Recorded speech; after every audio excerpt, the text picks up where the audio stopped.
Hello, everyone. How you doing? This is Andreas Diaz. This is the Marvel Plus Talk. This is the series finale of Falcon and the Winter Soldier. Today, I'm with my co-host Will. How you doing? Good. How are you? Oh, pretty good. I will say I am so shocked that we're towards the end of the series, and I will say I was surprisingly surprised about the series finale. It was action packed. And we're very excited for the future. And before we get into our our deep analysis and our thoughts on the finale, we got the announcement of a fourth Captain America film. Recently, Marvel and the press have announced that there's going to be a fourth Captain America film with Sam Wilson and T. Mackie, and this is going to be written by Michael Spellman, who was the showrunner of this show. He's going to write with the other writer that I'm skipping that name right now. But yeah, I'm pretty excited, and that's I want to kind of get that over the way. The news of the fourth Captain movie, and with all that, Will, what's your thoughts on this series finale? Yeah. I enjoyed it. It had some issues, I think, but Mm, overall, I think it was good. Um, I really enjoyed like everything with Walker and Isaiah Bradley. Um, I liked Sam and Bucky's stories. There were just a few things that I feel like could have been done a little Definitely, like better or cleaner. But yes, yeah. Um, yeah, we'll discuss that. It definitely confirms um what what I heard from from the Heavy Spoilers channel, and I think a lot of people has been expected that a lot of the plot points had to change. Um, Especially what happened with COVID-19. Um, but yeah, I agree with you, Will. I think the highlight for me was Walker and Isaiah in this episode. I mean, I was so happy that Isaiah, the character, getting recognition yep. finally, and that was such a touching moment. And I feel like his part of the show was probably the highlight of the series for me, and one that is very important to learn from in a historic Mhm. perspective.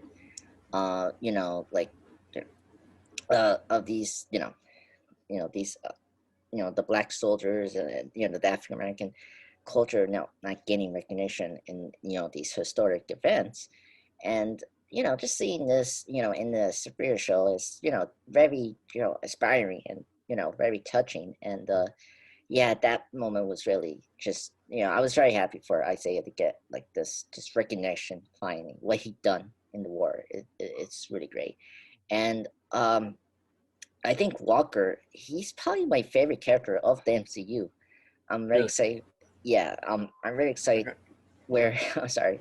I'm really excited to see his future as US agent. I love his costume. I mean, Yeah, it's a good one. yeah, this episode has the best costume of any superhero ever. I mean, we get Yeah, oh man, I really liked the new Captain America suit. oh my god, yes. Yeah, it looked great. Oh my god, it's straight out from the comics, and like when I saw that, I was like, oh my god, thank I'm so oh my god, it's one of the best since Spider-Man when he came into the MCU. Yeah. Just comic accurate, and and yeah, and I was so happy with the resolution of Sam and Bucky's arcs, Hmm. especially Bucky. I was like towards the end, I was so happy he talked to the Chinese guy, and what happened to the son. Yeah. Oh, Yuri. Yeah. his name. Thank you. I knew. Yeah. I forgot his name. Another touching moment, and I love towards the end him being happy, Hmm. and the funny scene with him with the kids and Yeah. holding his arm. It was it was so funny. Yeah. Um, Um, it was so yeah. touching. Yeah. I thought that was good. I would have liked to have seen more in his scene with Yuri. Like I would have liked it to be a little Yes. longer. Um, Yeah. but no, I was glad they went back to that. Yeah. Yeah.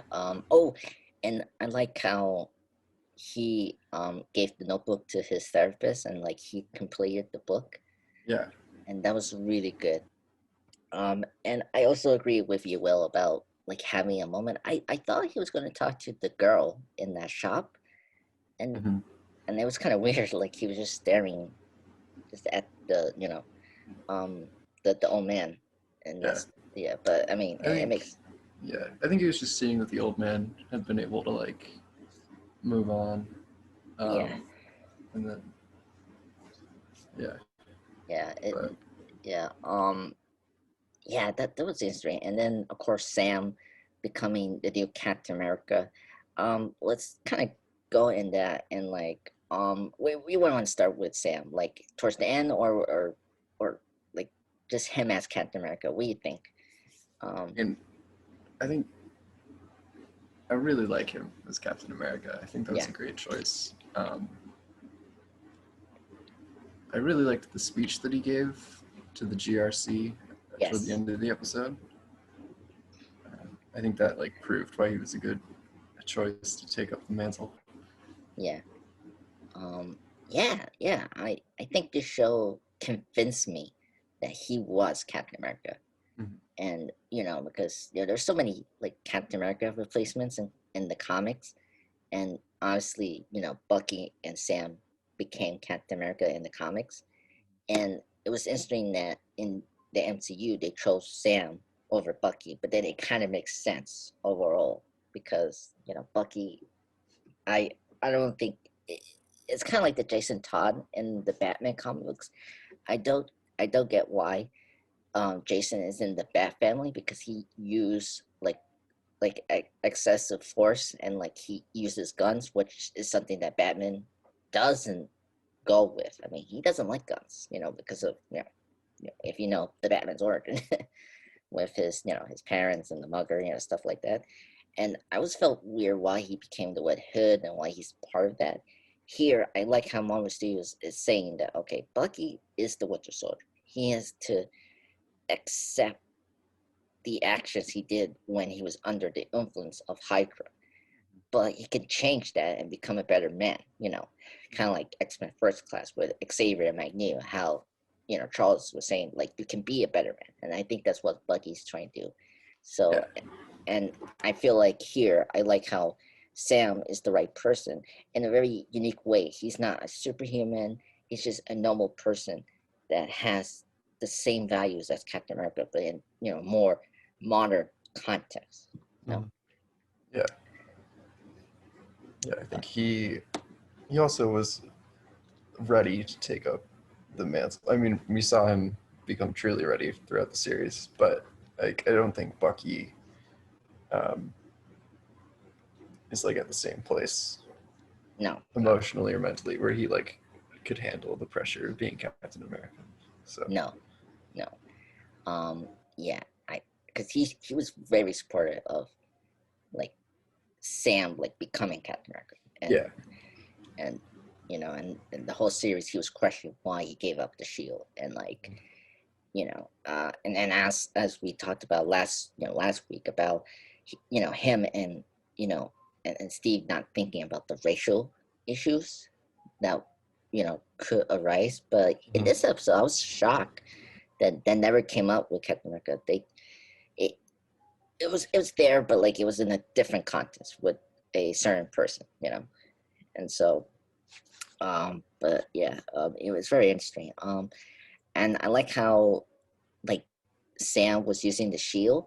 That's another thing that was very cool. Mm. Like I love how he was trying to get to the helicopter. I like how he broke the window, and then when he flew in, he caught the shield. That was like Hmm. very cool. I like how the way he uses his shield. And Yeah, there's been a lot of really cool choreography with Sam in the yes, fights. Just a lot of like really interesting uses of the shield and his wings. yeah, Uh, it's fun to watch. yeah, yeah. It was. yeah, and the speech, I like how, you know, no, I like his speech as well. I mean, it could be a little hand, like what was the word? Like a little hand fisted or a little, Ham-fisted or heavy-handed. yeah, healthy handed. Thank you. Um, but like, um, I get what he's trying to say, what is going on over the world in the MCU, Mhm. but with Carly, that's where I'm a little kind of like, I don't Yeah. know, but at the same time, I like how he isn't blinded of what she was trying to do. Hmm. Like but I like how I think my favorite part was how he talked about how like if you keep calling them terrorists, there's other people that will take over, the flag smashers or become this new like threat. And like I Right. like how he talked about like using these labels on these people, and that's not gonna help. And I really like he addressed that Yeah. that way. It's good. Yeah, like the labels just create divisions, Yeah, and if people are like seeing someone called a terrorist, um, but then they like agree with their ideas, yeah, and they're like forced to choose a side, they might choose the other side. Whereas if you actually listen to what the yeah, people are saying, you could come up with a solution that makes everyone happy. yeah. And Yeah, I it's think that's interesting to hear that because that's kind of how Hydra was doing when like they were controlling Shield. And it's interesting.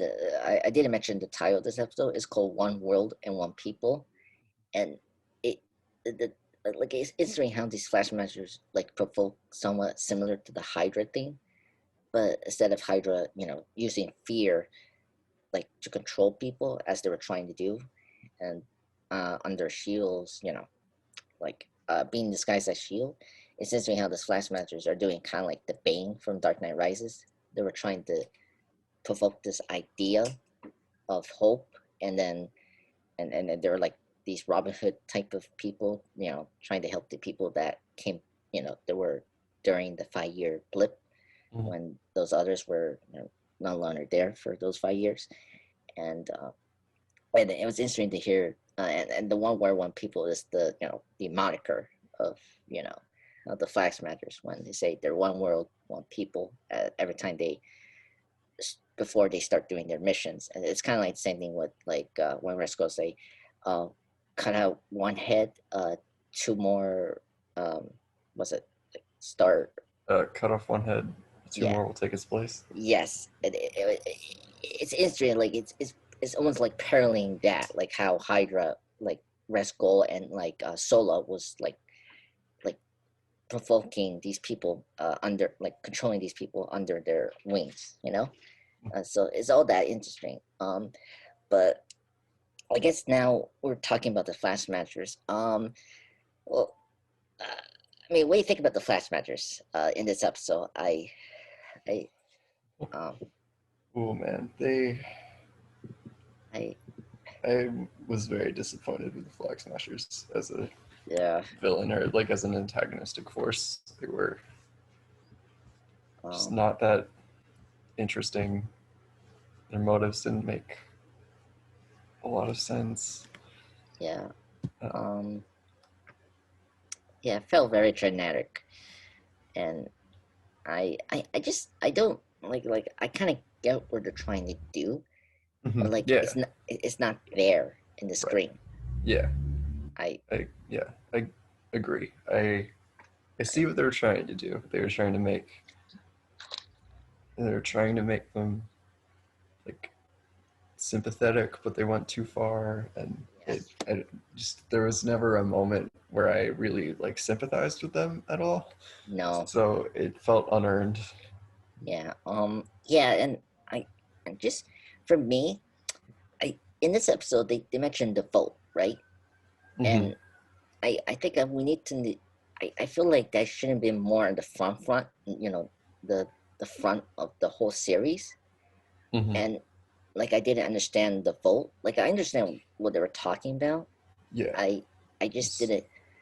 I I yeah. So the GRC was voting about like using force to remove people from the refugee camps and Yeah, to like redraw the borders to the way they were before. before the blip. Yeah, and and you see, like right there, um, I mean, it's not like I kind of like this. I kind of like this as a single episode, but like as a whole series, that's not what we began with the Flag Smashers. Right. And as I mentioned last week, it seemed like there was a different plan with them, and then they changed it. And then when you look back at the series, you can see the inconsistency of their motives. Like first, it is about um, okay, we're gonna you know um, poison these people with this vaccine, this virus, right? Like Mission Well, Impossible 2, or something like that, or a Triple X, right? Or you gonna say something, or was that a different? Um, my understanding of what they were doing at the beginning was they were just trying to steal things to help the people in the refugee camps. mhm. Okay. And I think the vaccine was like part of that. Yes. Um, Why but you would need a truckload of vaccines for a refugee camp wasn't really explained, but yeah, like, if that was part of the rewrites, then yeah. yeah. I Yeah, and that's the thing. It's very unclear what it was about. Like, okay, they were like Robin Hood, like these vigilantes trying to help the little people, right? Like Green Right. Arrow, who like helping the little people, right? But then I don't see the like towards the end of the series, you see them as terrorists because they're trying to stop this vote, right? Right, and they're like killing people Yeah, like who are helpless. yeah, trying to start this, yeah, this Like permadeath.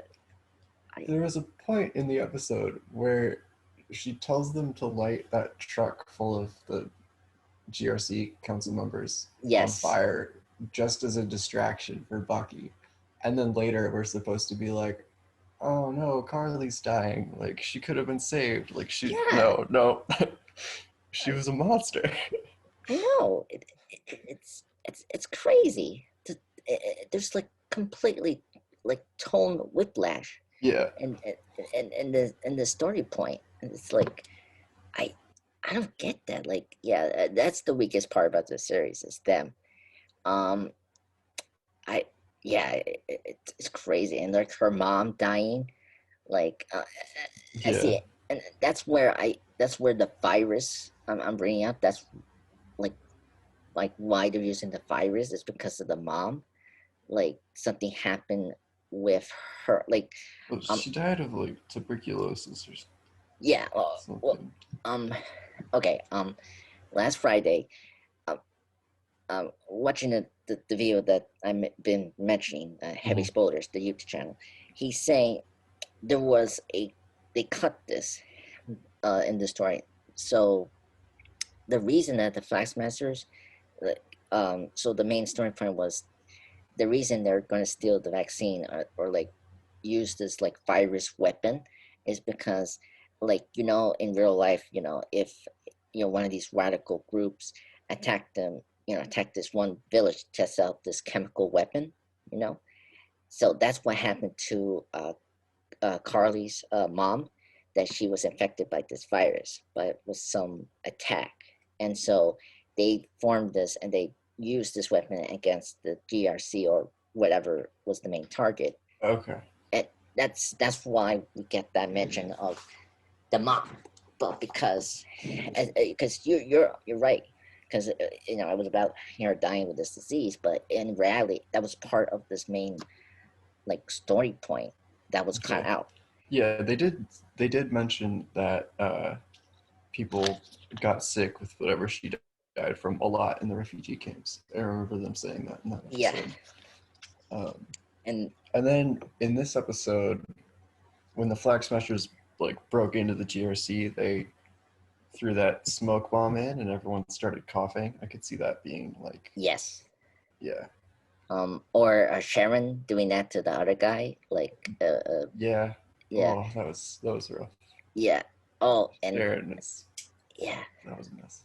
yeah, that was messed up. I mean, this show got really graphic, and it's almost like the Dark Knight level of violence. Whatever. I mean, it's a very action political show. So I mean, Mhm. as suspected. Um, okay, I mentioned Sharon.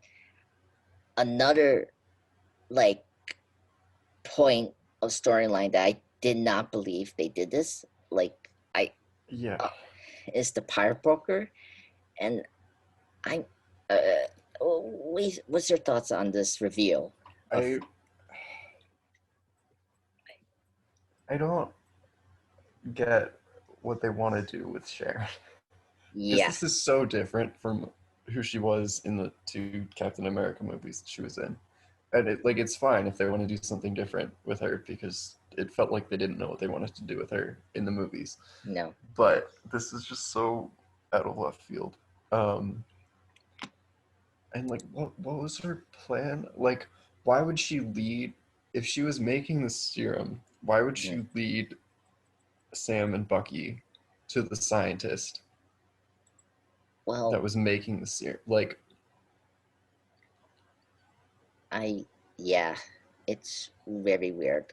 I have this one theory from Harry Spotters he mentioned that it kind of solves this whole problem. And okay, so in the comics, the part worker is Curtis Jackson, right?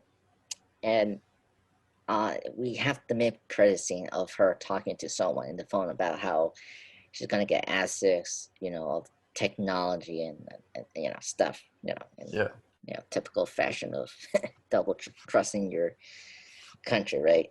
Hmm. Um, and it could set up armor wars. Yeah. That's the leading theory now with that. Um, I think she's just we have multiple people being the part broker. It's not Sharon. Okay. So because there's things about the series they mention about the part worker, it doesn't fit with Sharon. And in the Harry Potter's video, he mentioned that okay, Sharon is working with the power broker, Curtis Jackson, or whoever is the power broker, because we don't know. Hmm. And it makes sense because they didn't cast him in this series, and they probably want to have a big name in this role for the power broker, right? And then because Simo knows the power broker, he talked about him as a person, Right. Yeah. and so I don't think Sharon is the main mastermind of this whole thing. I think it's someone else, kind of like the Mandarin twist, a little bit. Like, Kill it. Argent Killian was the main player, and where Travis was like the pawn Right. of this whole evil plan during Iron Man 3, right? Hmm. And um and and he throws some other ideas like it could be Sharon be like a scroll that like the scrolls is like infiltrating the government, because we got secret invasion coming up, right? Hmm. Yeah. That could be another possibility. And I'm trying to think of what else he say. Or um um Man Hydra could be the product worker. He also mentioned that Sharon should be working is probably working with her, and like it seems like Hydra is coming back maybe, but Maybe. I yeah, know that the Contessa isn't always Madame Hydra, like in every continuity, so yeah, might yeah, not be Hydra, but no, yeah, I'm that's just like another theory that's he throw out mhm. possibility, and you're right. But then just remember, Will, like they're not gonna follow the Marvel television continuity, so I could see them do Mara Hydra. Uh, you have to remember Ant-Man. He mentioned like Ant-Man. There was a Hydra agent that was Yeah, still, and one of the people buying the pin particles at the end of Ant-Man. yeah, um, I I don't know. Like, I mean, it'd be cool to see Hydra back, but I I yeah. So yeah, that was another story plot line I just was so mixed on, and like I don't know, like I had this idea that okay, maybe Sharon is gonna help the CIA to like trick. this Power Broker to be arrested, maybe, but I don't know. There's a lot of mixed feelings I had with this review. Um, it was a funny comment in that video. Someone's mentioning, "Oh, it's not Sharon that's the Power Broker," and then they just like the show literally say, "No, no, Sharon is the Power Broker." It's like, Yeah, I mean, I didn't think it was gonna happen. Yeah, I yeah, didn't think Sharon would be it, just because it's so different from who she was in the first two in the two Captain America movies. yeah. Um, I mean, yeah. It's weird. And also like he mentioned like I don't know Sharon that much in the comics, but he mentioned that she was a villain in the comics and like she was involved with Captain America's death during that whole like arc in Civil War and his death. And Okay. it's so they're they're taking this somewhere, but like it's just this was something I never like. It's a little mutter. Like it's the same thing with the Flag Smashers. I feel like I don't think Sharon was supposed to be the power broker, but then when everyone started to theorize who was the power broker, she became like the obviously person to be that you Mm-hmm. know Yeah. person, and like it feels like they almost did like a 11-minute rewrite of like, oh no, no, Sharon is power broker, and I don't know. I just feel like those. Um, I didn't like she killed um, the Broderick Lipper. Uh, Yeah. Yeah. I, I was kind of sad, and Me too. I I like that he was just popping up and stuff. yeah, and Like, I I, I mean, I I mean, I at least we got Simo. I didn't want Simo to die, so yeah, he'll be around for a while, I think. yeah, yeah. And by the way, I like when that truck. When the last remaining Fastmasters got exploded up, I was so it was funny to see Simo's butler Right. there. Oh my Yeah. god. Oh my god, that was so funny. And um, was there anything else that was wrong in this episode? Was there other like like there was something else that did bug me, but I don't know. Um, I I it's just those two, right? I feel yeah, like I think that's everything that's bugged me has been it was big ish. everything with Sharon and Yeah, or at least the fact that they killed Butchrock and then yeah, everything with the Flag Smashers. yeah. Yeah, those were kind of like the two weak points I think for me in the series. Mhm. And as you've been saying, it's that they've been uh a little just not there for me. Uh, okay, and then I guess what else? I'm trying to figure out what else do we need to discuss. Well, I guess now I mentioned the Captain America 4.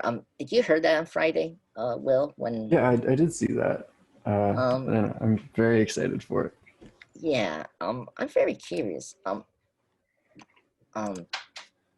are you curious if they're gonna follow up these plot points into that film? Because I Yeah, I mean, I hope they don't do the Sharon one because mm, I don't think that's going to be that interesting. But I don't know. As long as it's a Cap movie with Sam and Bucky, yeah. I think it'll be fun. Yeah. Okay. All right. I could see like he was yeah, I could see John Walker coming back in that um Hmm. as well. And I I mean Zemo coming back. I can also see maybe. Yeah, I'm very curious. Oh I yeah, I'm very excited for Sam getting his own movie, and I'm like this is the second franchise after Thor to get a fourth film. And so Yep. I was so surprised that Marvel Studios is doing that, but then it kind of makes sense now because like we do want to see these characters more in movies, and like Hmm. I'm very happy they are not doing like the idea of like, oh, we have to stick with trilogies Right. because they already kind of broke that with the Avengers because we got 4 Avengers movies, and like Hmm. and I I always feel iffy, like like I say like since since Star Wars, that like people had to do 3 films. I always like we have multiple films, like Star Trek or the original Superman Batman series. There was always like 6 or 4 films, because you got more stories to tell. And I never liked the idea of a trilogy because you're forcing too much storylines to wrap up and stuff like that.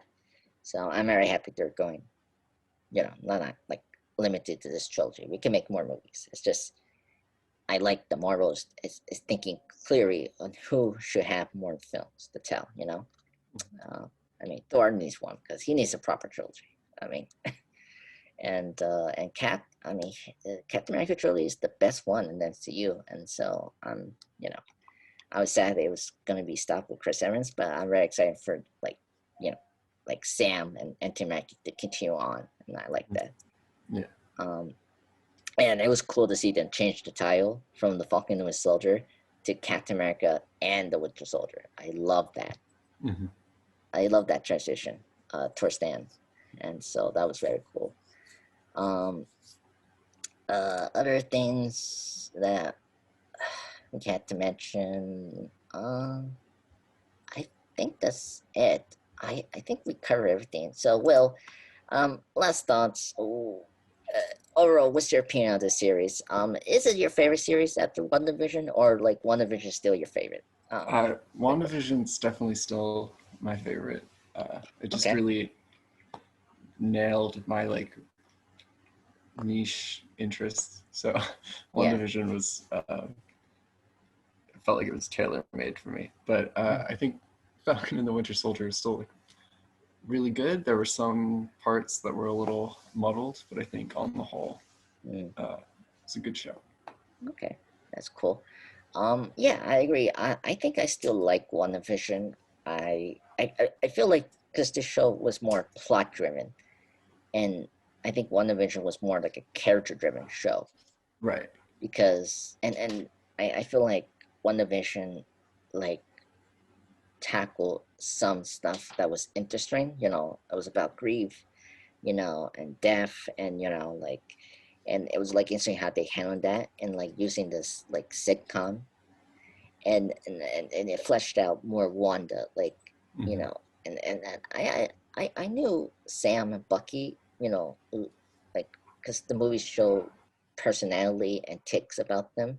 Yeah. So watching this series, like it was no surprise who they were, but it was good to see Bucky being more himself, Hmm. finally, and Yeah. We got a little more backstory on Sam, which was nice.